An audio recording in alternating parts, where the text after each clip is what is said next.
the movie sets itself up as looking one very specific way, and by the end of it, you realize that all of that is wrong. And I think that's visually and from a character standpoint, a narrative standpoint, all of those things have been significantly switched around by the time the movie ends.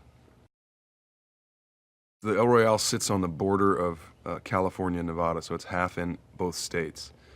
And it's the design team did an amazing, art department did an amazing job.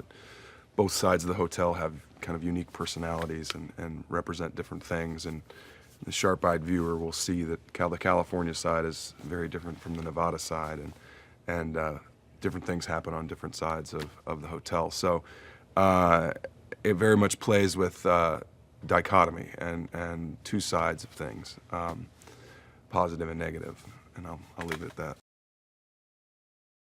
My character, Laramie Seymour Sullivan, is ostensibly a vacuum cleaner salesman, going around the country and hawking vacuums.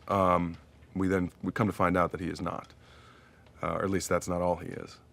And we see that he has a much bigger role in the story of this hotel. And then we come to find out what exactly that is. And then we come to find out that there are other people that maybe don't want him to have that role. Yeah, my character gets to do quite a lot in a short amount of time. It's got a lot of secrets, and those slowly kind of become revealed as the movie progresses, and it gets weirder and darker and scarier.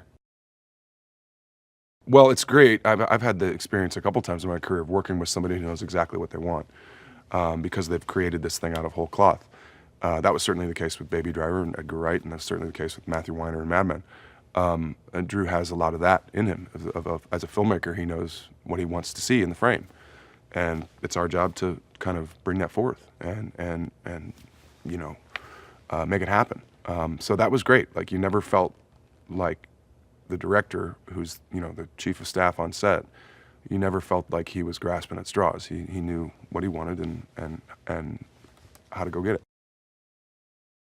I've admired Jeff's career my whole life, and I've been a fan of his since I first saw him in, I'm gonna say Tron, but I remember, you know, seeing Last Picture Show and seeing all of his work and just being blown away, including a movie called Blown Away. I think it was called that. But yeah, I've loved his work for a long, long time, and to get a chance to work with him was a real dream come true. But I mean, I could say the same thing about pretty much everyone else in the cast. Cynthia is such a phenomenally talented woman, and Dakota and Lewis and everybody on down the line.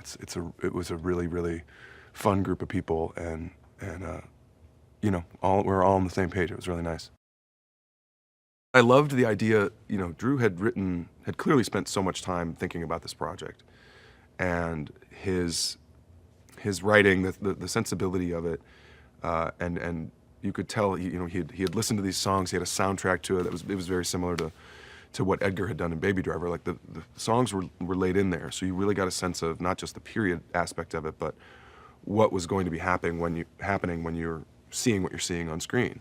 And that's so tremendously helpful in setting a mood, especially even when you're reading something, because you think, oh my gosh, I can see it in my head and I can hear it in my head, and it all works out very well. I mean, sometimes in screenplays there's so much stage direction or things that you get confused by, but this wasn't that. And so I read it in like an hour and immediately said yes, and like 2 days later was on a plane. Bad Times at the Royale is just sits in a unique place. It's a thriller, it's a mystery, it's a lot of things. It's kind of a psychological thriller. It's a whodunit. You know, the movie kind of, because it's an original piece of entertainment, you know, there isn't anything like Bad Times at the El Royale right now. It's kind of many-genred instead of just being a genre or based on a book, play, comic book, you know, ride, toy, what have you. I think it's an exciting challenge for moviegoers, and I think people, the response I've had to the trailer so far, people have been like, that movie looks amazing.